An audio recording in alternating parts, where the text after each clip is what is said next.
Hello and welcome to a special edition of Hit Hard News. I am Ben Blackwell. I will be hosting tonight, and I am joined today by Jon Bruce, fellow writer for Hit Hard News, and also the one and only Michael Readman, former writer and podcaster. How are you all doing, gentlemen? Good, Yeah. good. Good, thanks. Good. So this episode is going to be, as you can imagine, all things Anthony Joshua and Wladimir Klitschko at Wembley Stadium in front of 90,000 people, which is surely going to annoy Carl Froch. But there's a good phrase which says records are for DJs. So in realistic terms, it was a good. If like anything was going to beat it, why not this fight? So today's episode, as I mentioned, Anthony Joshua and Wladimir Klitschko, and then we're going to briefly pick on the three main undercard fights, which is Scott Quigg versus Virio Simeon in an IBF eliminator at featherweight. Then fellow London 2012 gold medalist Luke Campbell versus former WBA title holder at lightweight in Darlys Perez, and then the Queen of Ireland, Katie Taylor, who faces, after only 4 fights, an undefeated fighter at last, and also a WBA female lightweight title eliminator, and she faces German Nina Mienka, who is, believe it or not, trained by the undefeated super middleweight champion from the late 90s and early to mid 2000s, Sven Otke. So gentlemen, what have been your thoughts to the build-up? It's finally reached fever pitch now. It's on the lips of the nation. It's been simmering for a couple of weeks. We all thought it all went quiet. So has the build up come to the torch paper as such? And I'm going to start with yourself, Jon. What has been your thoughts on the build up so far? I actually think it's been pretty good, and it's the first time in a while that I can remember anything being on BBC as well, because normally everything's Sky. So to get that a little programme the other night, just last night there, with the build up in AJ's journey, I thought was pretty good as well, to be honest. So I think it's building up really well. You've got the public workouts probably on now, actually, at the moment. So yeah, all the behind the rope stuff. The thing that probably strikes me on this one that I think will go down well with the sort of more casual fan is there's not been all the normal, I'm going to kill him, I'm going to do this to him. It's been a very respectful build-up from both fighters as well. That is a very, very fair comment. I've got to agree with you. I know it's a Sky show. It's going to be usually Sky production, and we're usually open to the hyperbole of almost beating the drum a little bit too much. But I think personally, we've actually given an opponent the respect they deserve, and Wladimir, it's not to be sniffed at, is achieved almost everything at heavyweight. The only title which he has not won has been the WBC. So he's been there, done it, got the t-shirt several times over, and I agree as well. Very, very nice to see boxing turn over into the mainstream, as you say. It's on BBC, it's on BBC Radio, it's on Talk Sport, it's even on Yorkshire Regional Radio and television and other regions up and down the country. They're covering this fight, and it's not necessarily with fighters from them regions. You've got a Ukrainian based in Germany, and you've got the young lion from Watford in Hertfordshire. So it's nice to see everyone in the sport almost come together and become one as whole, or whole as one. I probably butchered that saying, but it is nice to see. So Michael, what has been your thoughts on the build up? In your opinion, nicely well balanced, respectable? What is your thoughts? To be honest, Ben, it was expected, this, wasn't it? I mean, Joshua's not going to ruffle any feathers. Vladimir, to be honest, he tried to ruffle a few feathers, didn't he, with that CrossFit thing and the muscles, and he's tried to do something to see if Anthony Joshua's going to, take the bait, if you will. But obviously he hasn't. I think it's been a bit tepid, to be honest with you. It's been a bit... Yeah, I mean, don't get me wrong, I like the respectful build-up. I always like the respect between the fighters, but in a super fight like this, I like a bit of needle. It just hypes it. I'm not really excited for it, mate. I'm more excited for Kell Brook's fight, to be honest, but I'm not really that excited about it. I'm excited that it's a big event and everything, but I'm not... I don't know. Let's say if something kicks off at the weigh-in on Friday, I'm going to be more excited. You know what I mean? Like that is, if there's going to, I agree with it. If there's going to be one criticism, they don't speak as fighters. They speak more as businessmen, PR trained politicians. That's a good term, but some people like that, some people don't. I like a little bit of a mixture, as you know, Michael. I like a bit of needle, but I also like a little bit of respect, as long as it don't go to OTT one way, where like it's Vladimir, you're the best thing since sliced bread. Same as you, Anthony. Or like they both take a leaf out of Mike Tyson's book from the late 80s, early 90s. Some of that stuff were just, although funny and entertaining, it doesn't do any wonders for the sport in general.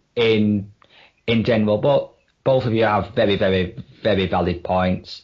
I can see John's argument.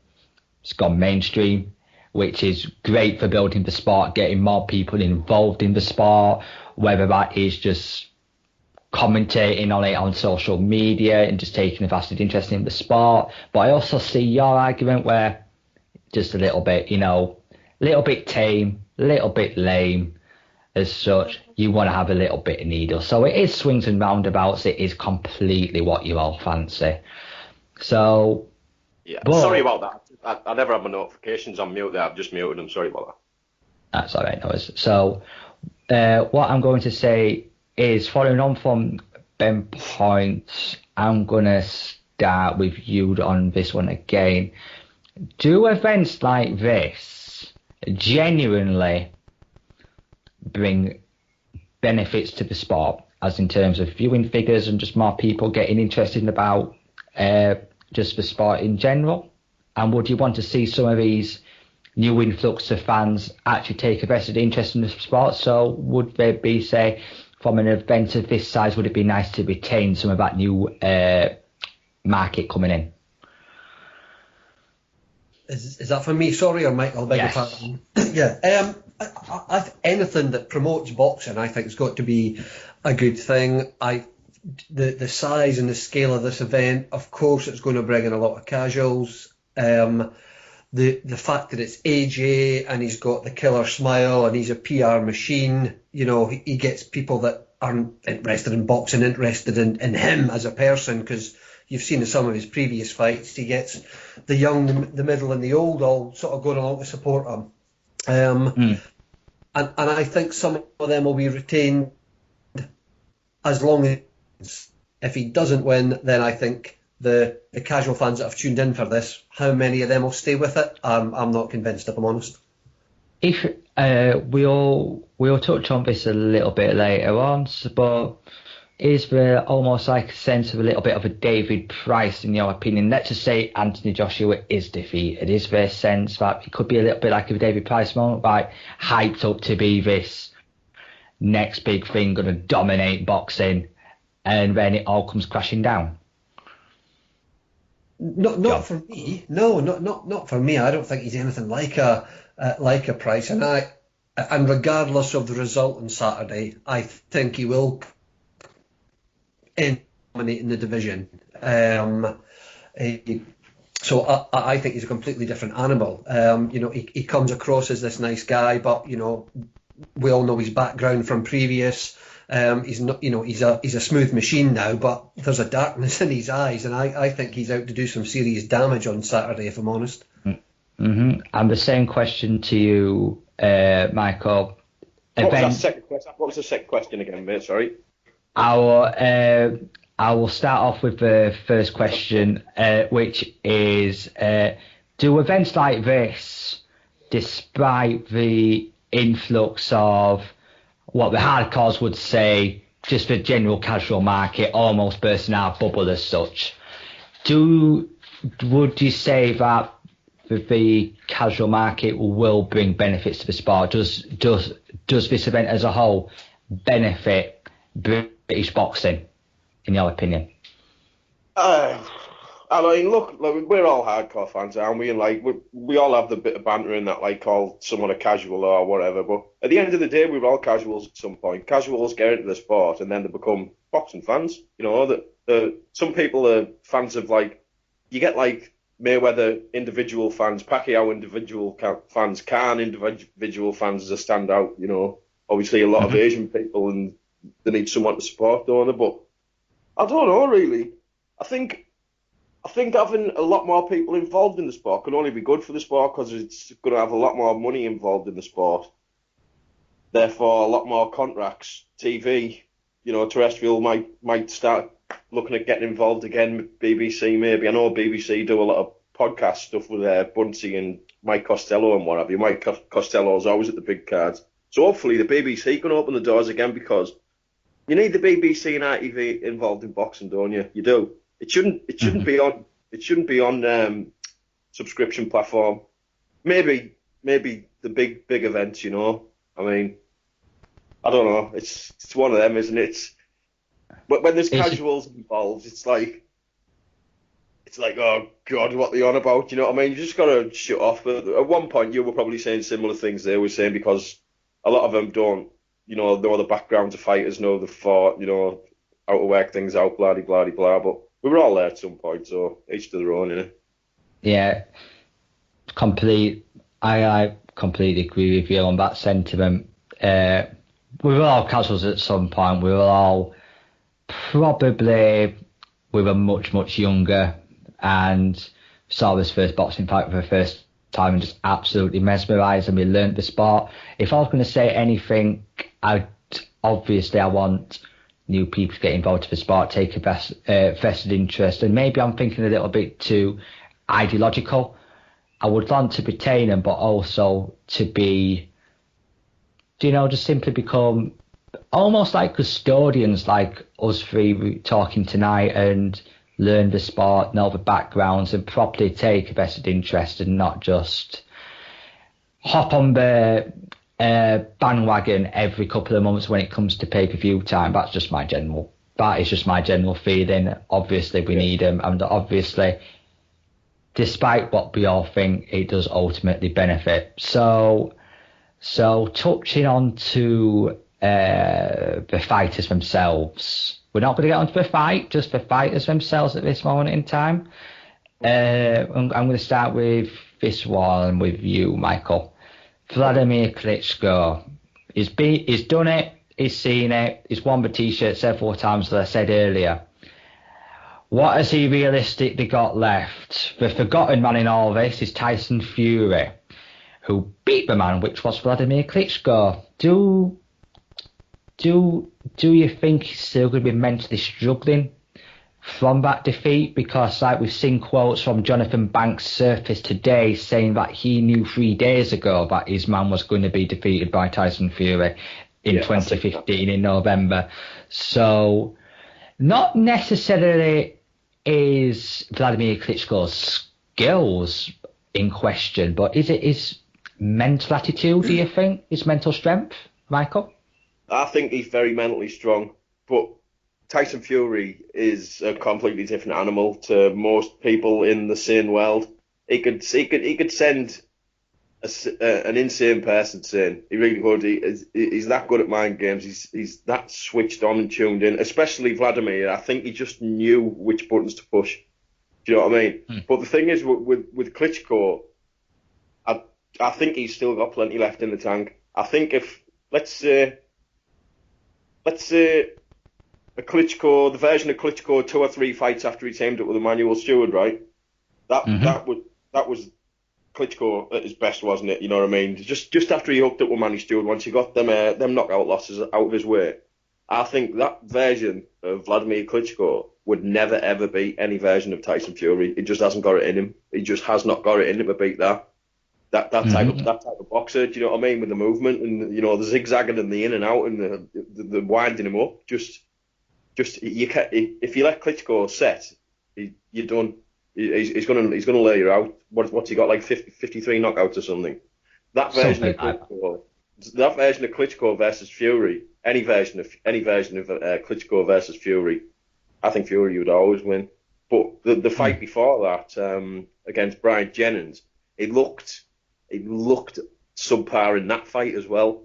But Brian Jennings is pretty technical. You know what I mean? He's all right. He's a bit of a bloated up cruiserweight, if we're honest. You know what I mean? But I think Klitschko has got plenty left in the tank.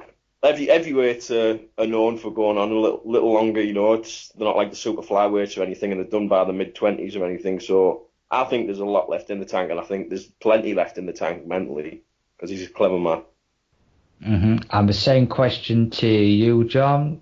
I tend to agree with Michael, to be honest. I think he will have plenty left. Yeah, he's getting older, but despite the number of fights that he's had, he hasn't had that many what you would call real hard fights. I know he's had his defeats and things like that, but he's not been in wars because he's this. I don't want to say robotic, but I find him quite similar. I used to always put my money on he'd wear you down, just stick out that jab till about the 8th or the 9th. Once you're worn down, he takes you out.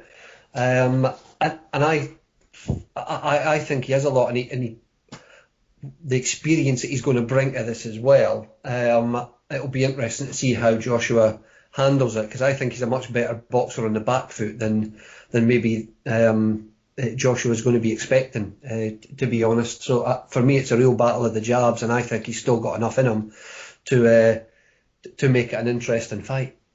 And I'm going to reply back to you, John, and ask a very similar question, but regarding Anthony Joshua.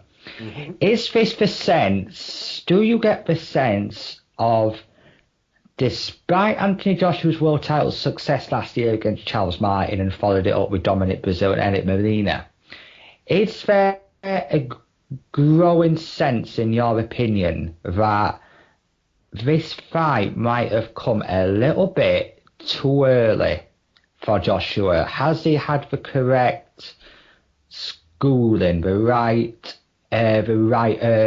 right learning fights as such to face someone even a half as good as Wladimir Klitschko? Do you think he's been, not going to say thrown into the wolves, because he's earned a world title, whether we all agree with it or not, because of the political situation which has happened within the heavyweight division in the last 14 months? He's earned his shot, he's earned his stripes, he's won a belt and is entitled to be in these fights. Do you think a little bit too much too soon, do you feel, or do you think he's actually ready to explode properly on the world scene?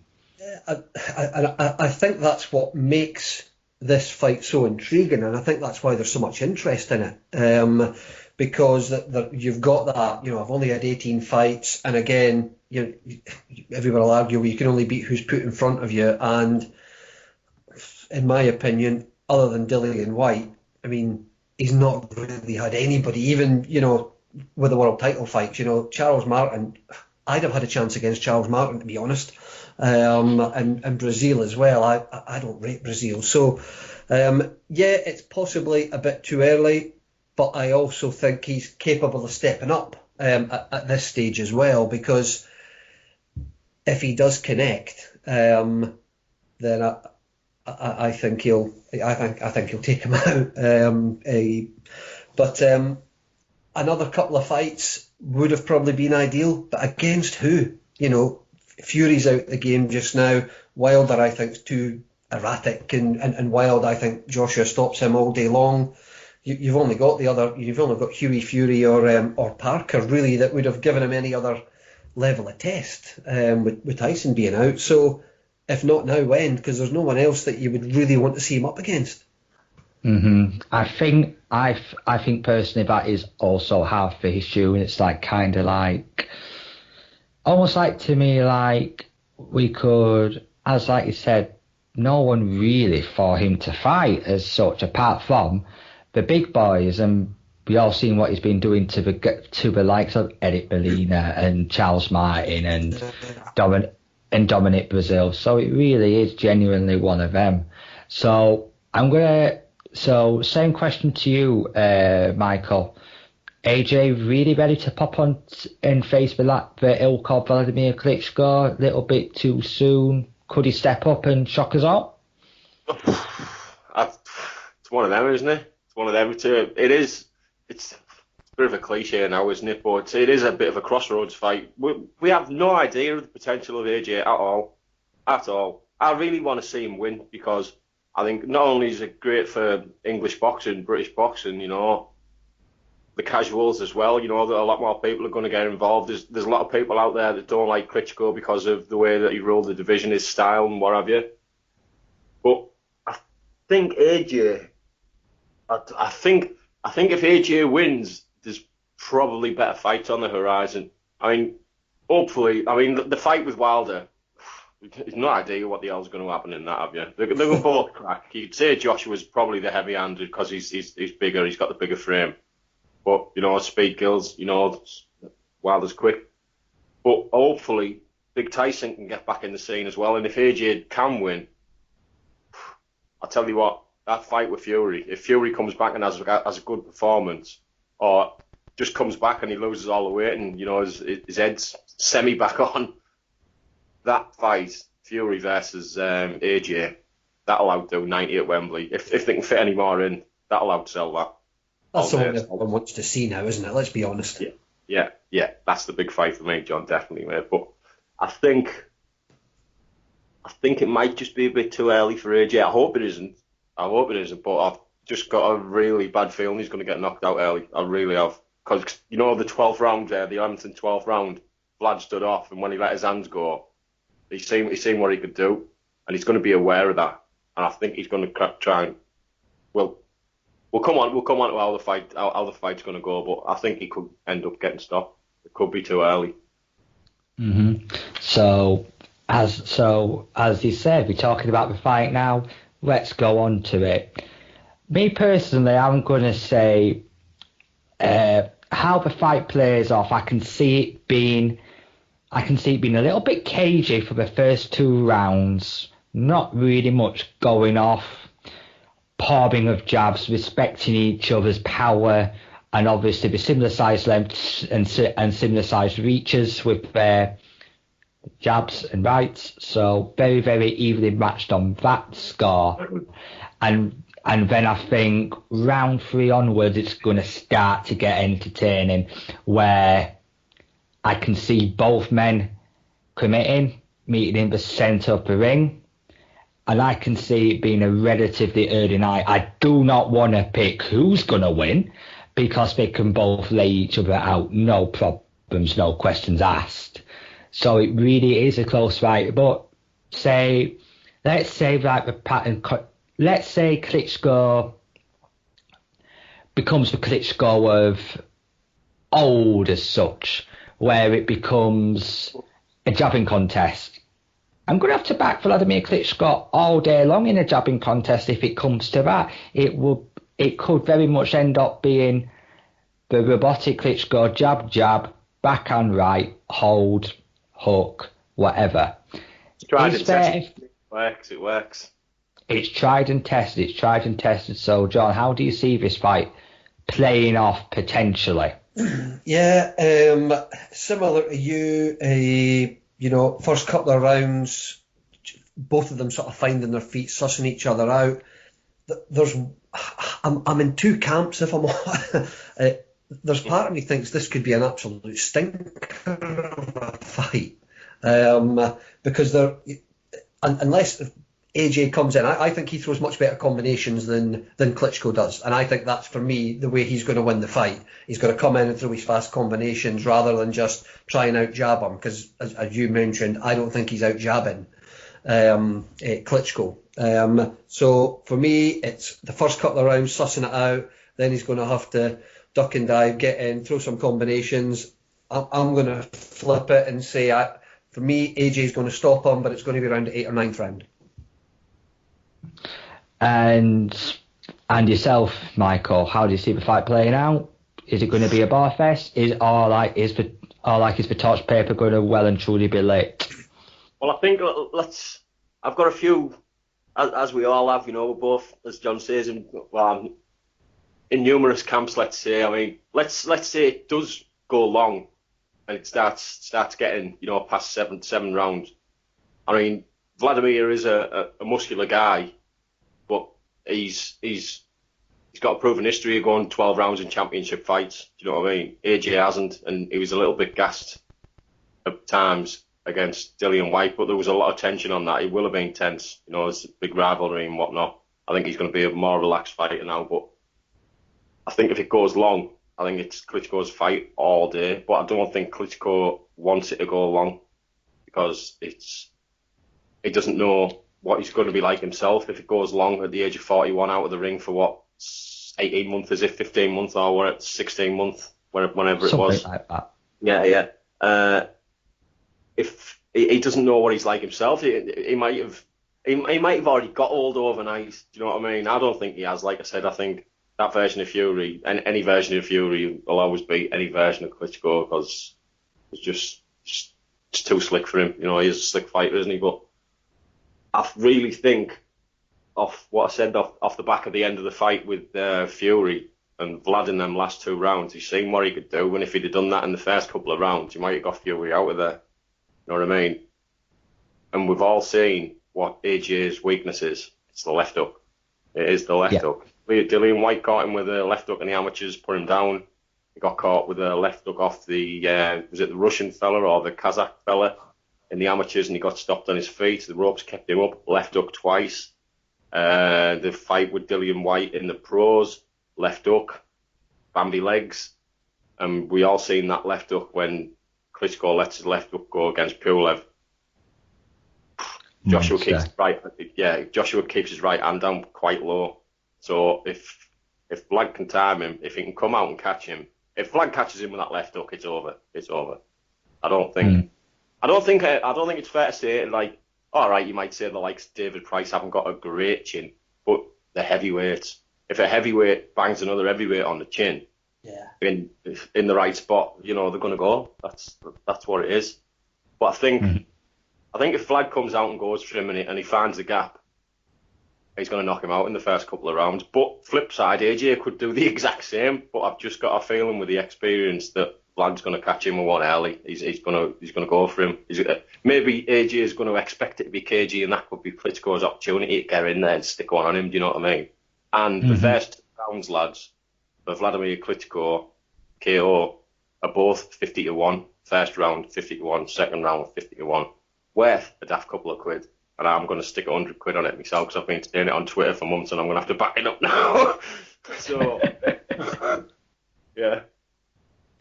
And ladies and gentlemen, we do not condone gambling on this site. So no, but it's a nice $5,000 if it comes in. You know what I mean? You can buy us all the drink then. So yeah, you might do. So Marie, I definitely agree with your arguments for Wladimir. And I can agree with your arguments around AJ. Like, with AJ, he's got to be much more fluid than what he's shown, particularly in the last 12 months, where he almost seeming like he wants to plant his feet at every opportunity. He wants to be this power puncher.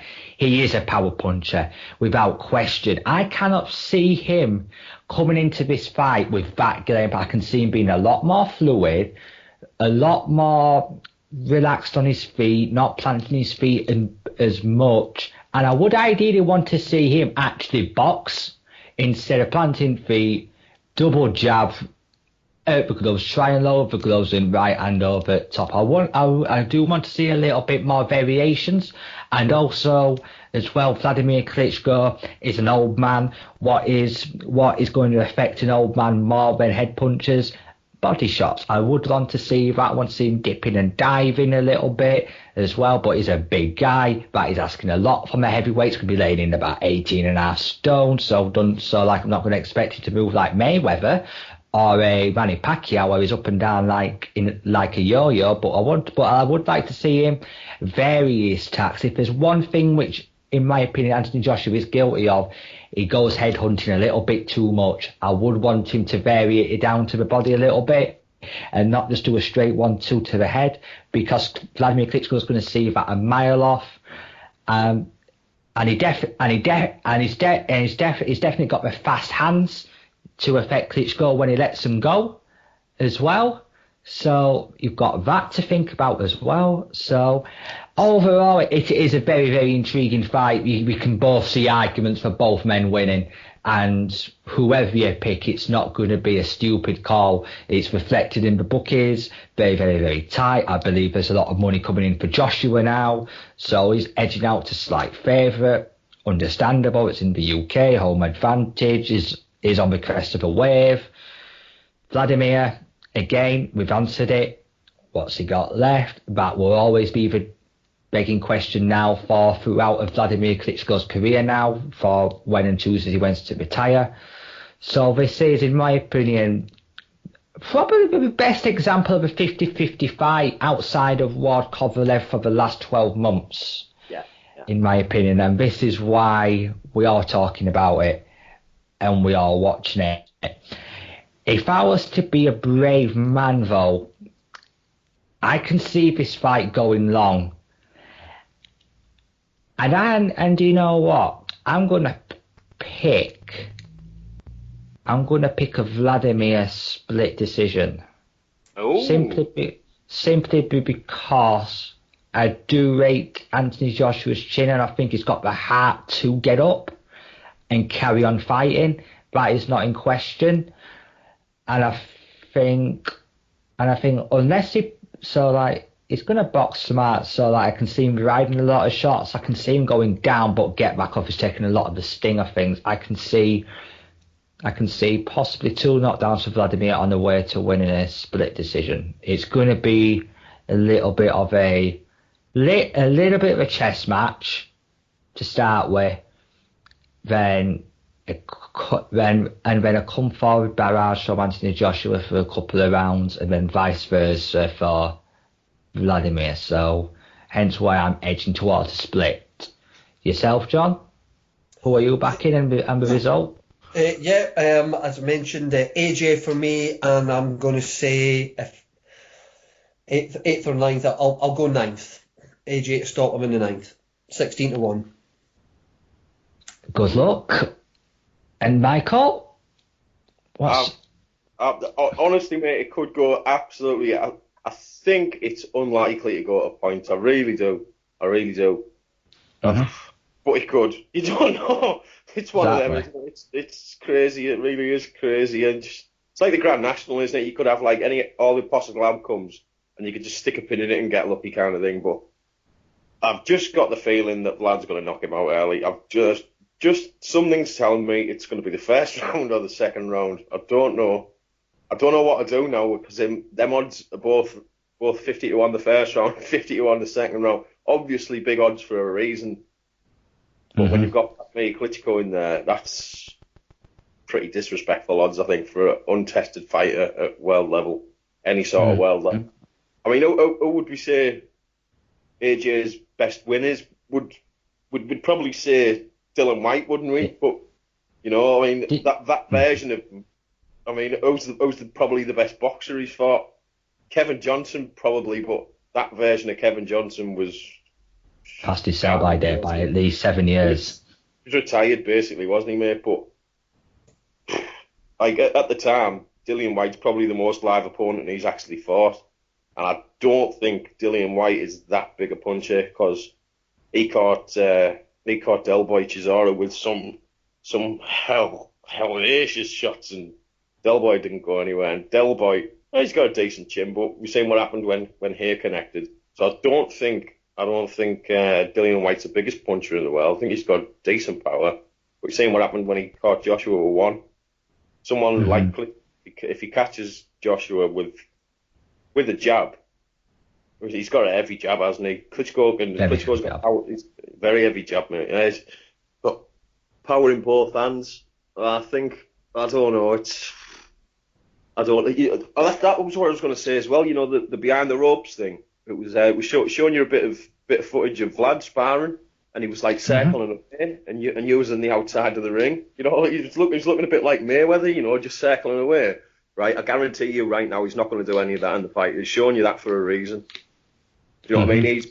He's going in for this, mate. He is going in for this. I can just tell.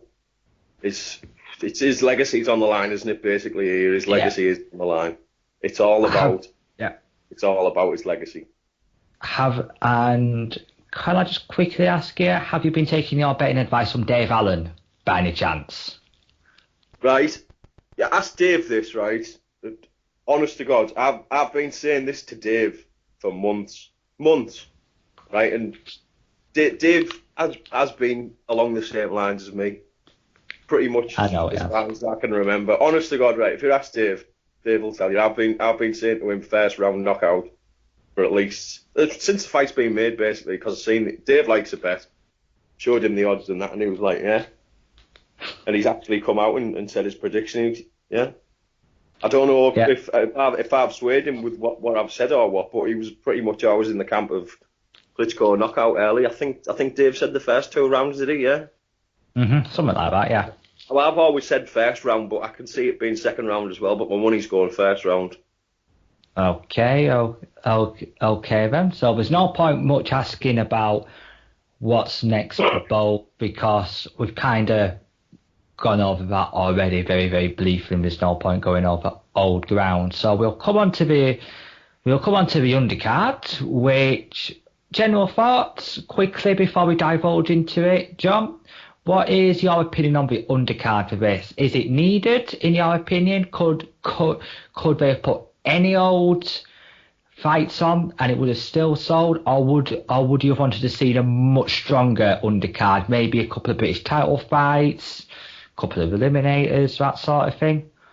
Yeah, for me, I you know what, it probably would sell. You'll get a load of people that say, oh, you know, I've been done by Eddie in the past with some sort of less than inspiring cards. I'm not doing it. You get to about 5 o'clock on Saturday night, first thing you do, oh shit, sorry. You know, and you're banging on the old, 1695 or 1995 for this one. So I think it would sell anyway. But the cards, it's okay. There's a couple of fights I quite like there. I'm really looking forward to seeing Josh Kelly again. I thought he looked great in his other fight. I've never seen Joe in there. The Luke Campbell and Perez one, that'll be yeah. The big one, it'll be okay. But yeah, it could be a stronger card for. And the same question to you, Michael. Well, to be honest, mate, it's a Saturday night card, isn't it? If we're honest, you know what I mean. If the main event wasn't as big, it'd stick a load of better fights in there. To be honest with you, mate. I mean, I don't think there's actually anything wrong with the fights, but there's nothing. Obviously, there's no other world title fight in there. There's a couple of eliminators, isn't there? But I don't think you're going to look at anything and go. I mean, if you go on Bet365 or other betting sites are available, if you go on Bet365 and look down the left-hand list at the Sky fighters, I think all the fights are going to be like 1 to 3, 1 to 5, all the way down. So that says pretty much everything about it. You know what I mean? Mm-hmm. Yeah. So we'll kick off with the first lot of the undercards briefly, quickly. The fights themselves are not that bad.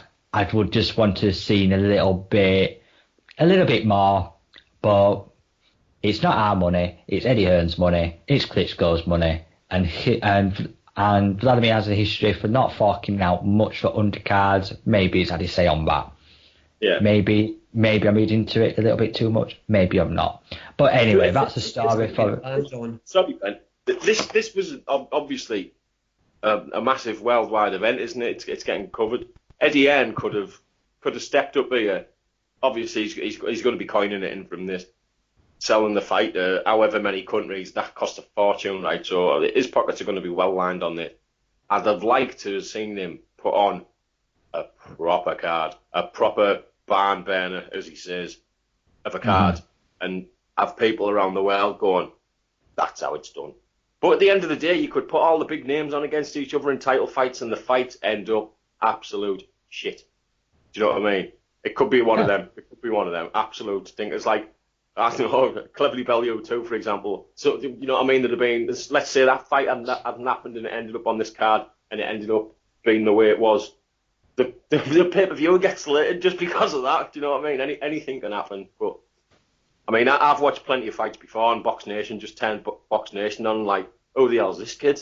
Who the hell's this kid? And I've seen unbelievable fights. So anything's possible, mate. But obviously names sell, don't they, and get people interested. So. And in defence of Eddie Hearn, he has got some names on. We'll start off with the first fight on the undercard. We'll just go through these fights. We're not going to them too much in depth. We've got Scott Quigg versus Viral Cinnamon. As of Monday, it was announced that it was going to be an IBF eliminator in the featherweight division. From that respective belt holder is Lee Selby. Sorry? I wonder how that happens. I have absolutely no idea, Michael. But it happened anyway. It got announced. And the main intriguing news coming into this fight, which happened admittedly a couple of months ago, is Scott Quigg's move over to Los Angeles and basing himself now out of a wildcard gym under Freddie Roach. Freddie Roach has travelled with him to the UK. So would that be a positive move? I know that Freddie Roach likes to train his fighters very much of the style which Scott Quigg fights in, if I'm going to be perfectly honest. So do you see it's going to be a wise switch, do you think, John? Yeah. I think, for one, it's good to learn different styles. And he's certainly going to get a different style from Freddie than he would have got from Joe. Excuse me. But I think it takes him out. I still think he's smarting a little bit, to be honest, from his Frampton defeat. So to get him out the limelight of everything, and training away in the quiet, it'll be interesting to see how he comes back and what he's learned. But yeah, although Freddie's possibly not the trainer that he was, I still think he's a very good trainer, and I think he'll do really well for Scott. Okay, and I'm not going to ask you the same question, Michael, but there is a common denominator with Viral Simon,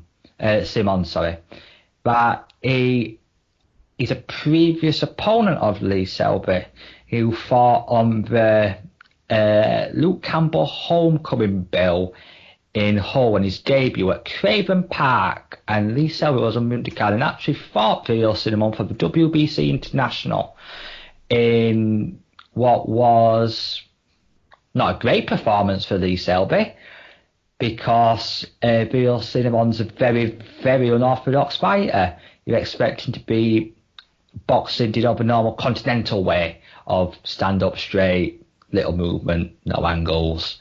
But it's a very, very frustrating fighter. So have you seen much of Viral Cinnamon apart from that fight? Not really, mate. I've not really gone on my way to see any of his fights, you know what I mean? I'll have to call casual on Cinnamon or whatever he's called, to be honest with you. Cinnamon. Yeah. Simon. Yeah. Simon, but I've not got a clue on him, to be honest. I can remember that fight with Selby because Selby's had a couple of stinkers, hasn't he, to be honest, so that one stood out for me, but yeah, I don't really know too much about him. But on the Quigg thing, I think the main thing for Quigg going over to Freddie Roach, the wild card, I mean, how long's he been stuck in that gym with Gallagher, sparring the same faces day in, day out, week in, week out, year in, year out? Do you know what I mean? At least. He first started off at Champs Camps with Pat Barrett in Manchester, and then until that point he was with Joe Gallagher for about 5, 6, maybe 7 years. Yeah. Something like that. But I agree with you both. Freddie Roach, John, is not the trainer he used to be. He's getting on a little bit at times tactically lacking a little bit, or it's always same game plan. He can't coach boxers, mate. He can coach bangers. That's it for me. I mean, he doesn't point out to me a Freddie Roach fighter who's got any sort of technical ability. Any sort of technical ability fighter that goes to Freddie Roach ends up leaving him straight away.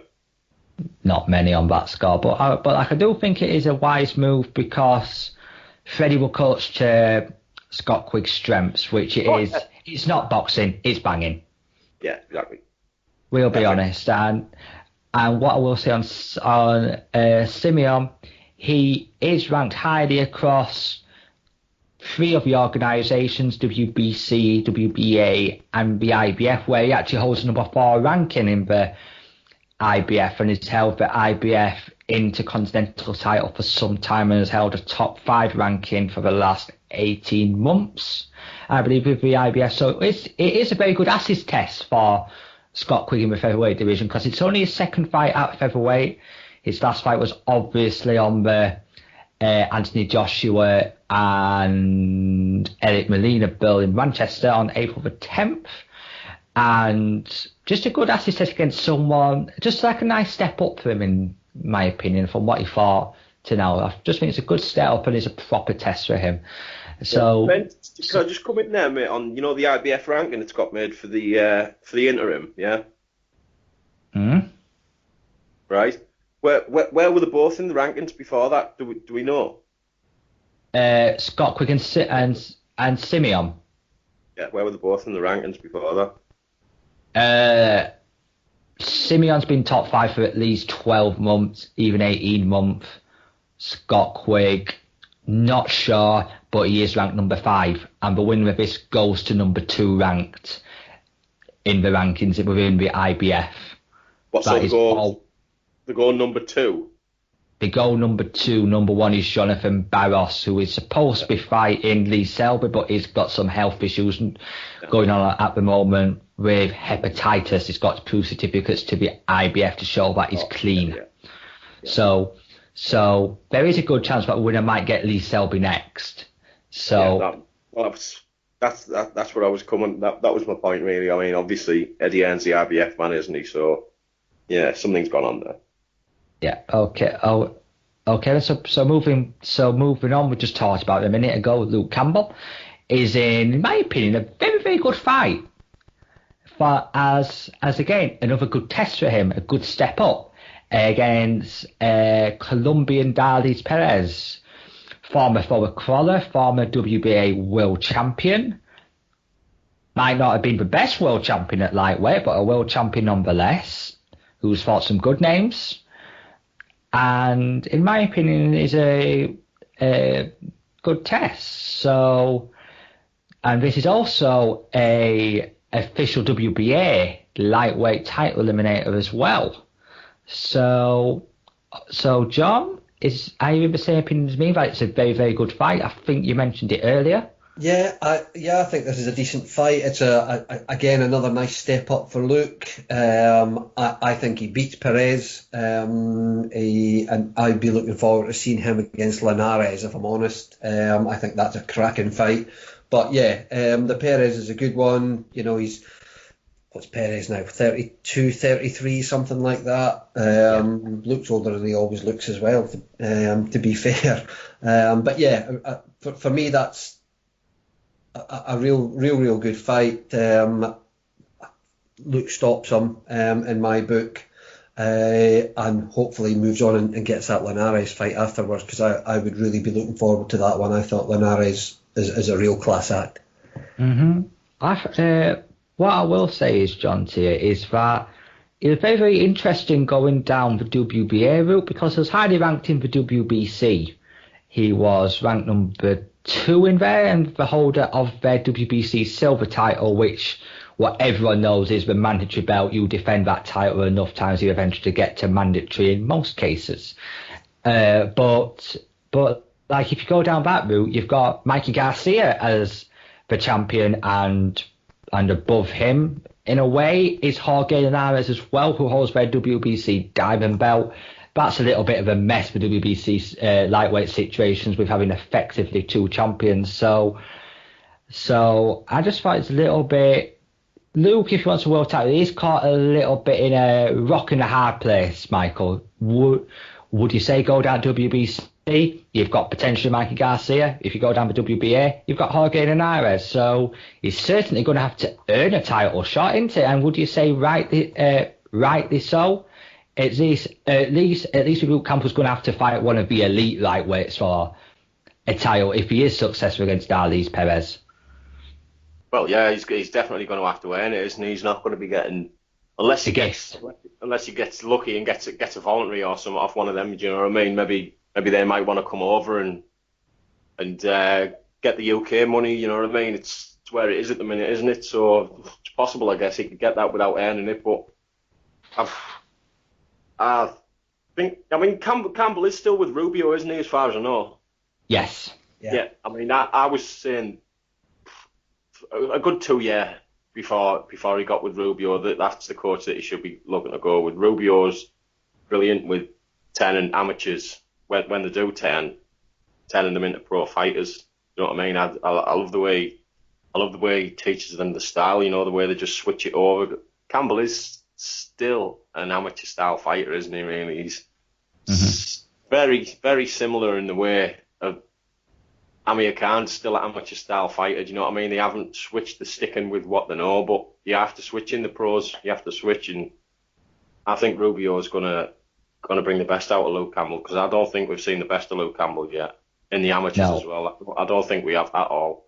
I think this move for it is hopefully going to bring the best out of him, because, like I say, he's kind of gone off the boil, hasn't he? And he was like the main man at the time, you know, when he got the gold medal and whatnot. He was big things expected of him, and it just hasn't turned out that way. So I hope things work out for him.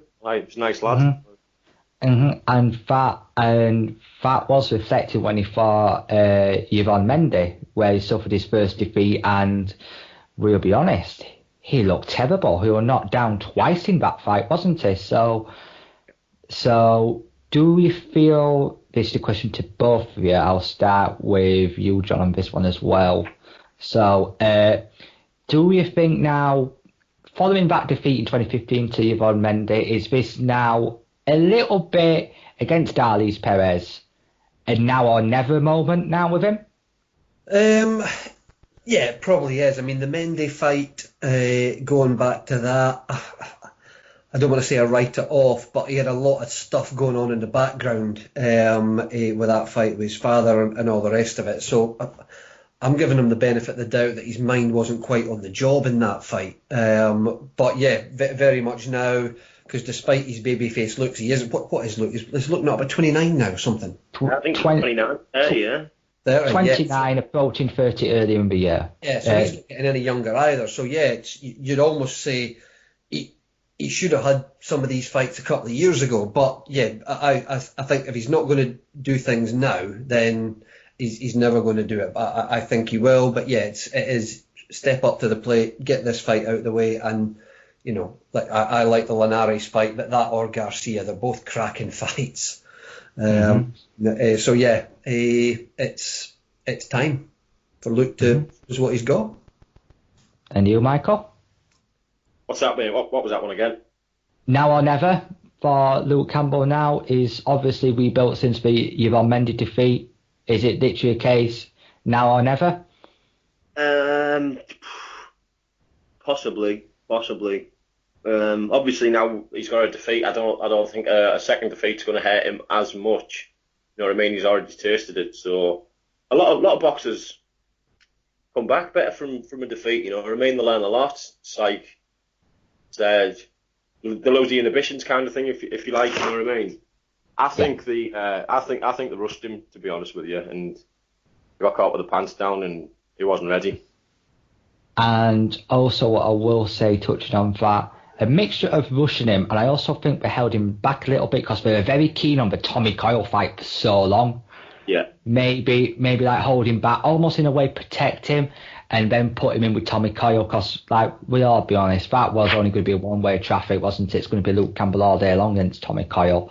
So maybe there was almost also an element of that. But moving on away from Luke Campbell, this will be the last fight we'll touch on before we'll wrap things up, because we both say we've all said there's little bits and pieces about the Olympians on the card, which Joe Cordina, very, very talented super featherweight. Josh Kelly, as John said, a very, very impressive welterweight. He looked good at April 15th up in Glasgow. A massive shame I didn't see it, but oh well, we'll see him at some point. And the big cruiserweight, Lawrence Okolie, who's fighting Russ Henshaw in his third bout as well. His third fight within a month as well, believe it or not. So he's had a very, very active start. So the final fight we'll touch on is the Queen of Ireland, Katie Taylor, decorated amateur, 5 times world, 5 times European, 6 times European Union, London 2012 gold medalist, seen it, done it in the amateurs, and seemingly doing that as a pro. And she faces Germany's Nina Mienka. I've probably butchered that, so Nina, I do apologise. So again, Kate is 4-0, Nina is 5-0, WBA title eliminator at lightweight, and I'm not even going to attempt to pronounce the girl's name who holds that title. I know she's from Uruguay, but I will butcher it. So again, apologies. So Katie Taylor, we don't know much about Nina Mienka, but if you do a little bit of a research to her, she does have a British amateur background. Boxed out of Seaway Boxing Club in Scarborough, very, very prestigious club. The former amateur gym of Paul Ingle, multiple time featherweight champion, beat Junior Jones. Trained by Sven Otka, who many people believe George Joe Kawasaki like the plague, at super middleweight in the 90s and the 2000s. And seemingly, I haven't seen much of her, of this Nina Mienka, but she does look she's certainly a big step up from what Katie Taylor's faced in the past, in her brief career, brief pro career. So is this the sake now of, in a way, now it's time to test Katie Taylor against someone on paper, only on paper, not in technical skill, someone around the same level as Katie Taylor? It's a first 10-round fight as well. And is it a sake of, we'll see how it goes, we all expect her to win. If she looks good, do we push her on now to a world title sooner rather than later? Or do we hold her back a little bit, let her grow, let her develop, let her learn her craft in a professional way? Michael? Well, she's beat everyone over the world, hasn't she? So there's no reason why she can't do it in the pros. I know she's not really a banger or anything, but smaller gloves on, you think she'd have a chance of accumulating a bit more power, wouldn't you? But she's not that kind of fighter, to be fair. I mean, I'm not really up on women's boxing at all. I've got no problem with it. I don't particularly warm to it or anything, but I'll watch it. I do actually like Nicola Adams, but over God, my mind's totally gone blank. What's her name again? Nicola Adams? No, the other one. Natasha. Natasha Jonas? No, Shields. No, the Clarissa Shields. The one who's fighting. Katie Taylor? Yes, Katie Taylor. I do prefer her. You know when your mind just goes blank, I couldn't think of a name. I do prefer her over Katie Taylor. I don't know why. I think it's just a charisma. Do you know what I mean? She seems like a nice lass. Do you know what I mean? I don't know whether that's because she's northern or whatever. I don't know, but I'm not really interested at all, mate, to be honest with you. I'm really bothered. I think I could be totally wrong here. You know, they have like obviously the O2 and all that, and like all the casuals are in watching the fights and that. You notice a lot of women are in there, don't you? Obviously, there's a lot of blokes going there, so women turn up as well, don't they? Do you know what I mean? I think I've got a feeling Eddie's trying to cater for the women audience as well by getting a female fighter in. I could be wrong with that. He might have genuine reasons for it, but then obviously on the back of that, Frank Warren's got Nicola Adams, hasn't he? So yeah. I don't know. They might be building it towards something, but the weights are apart, and I don't know what the hell's going on with it. But I don't know, mate. I don't really care, to be honest, about women's boxing. I'm sorry to end this on a bum note, John, but y'all ended up with this question. So yeah. Is it literally? I'll put it in simple terms. Is it a case of it is what it is, and do we all expect Katie Taylor to come through Mienka, winning style, move on to world level, and get a big day out in Bray Island? Absolutely. I don't think there's, in my mind, there's no doubt that Katie Taylor's going to win. I can't even really make a case because she's, and I know she's not had many fights in the pros, but because she's so experienced in the amateurs, this is the first southpaw she's going to be facing in the pros, but she's faced every style, so it almost doesn't matter. So yeah, I see her. I don't know if she necessarily stops the girl, but I see her coming through this one fairly comfortably. I think they should move her on pretty quickly. She's got. Yeah. I like her style. I like the way she throws punches and things like that. I think she's quite a class act. Yeah, I mean, if let's say she was a man, John, in a similar weight, and she could fight like that, she'd be a main attraction. No doubt. Absolutely. It's like a Lomachenko kind of thing, the cross between Lomachenko and Rigondeaux, minus the power. Yeah. Yeah, no, she's a class act. So, regardless of it being it is what it is or anything like that, I think she's decent. And I expect her to end up with the world title probably in the next 12 months.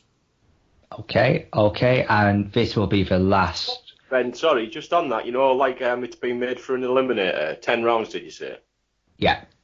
Like I say, I'm not really up on women's boxing at all, so with it being an eliminator, is that the championship distance, 12 rounds then, or 10 rounds? Yes, it is, and from what I've gathered, the British Boxing Board of Control are trying to implement it. We've done it for Nicola Adams, I think we're trying to get it across the board, definitely in the UK.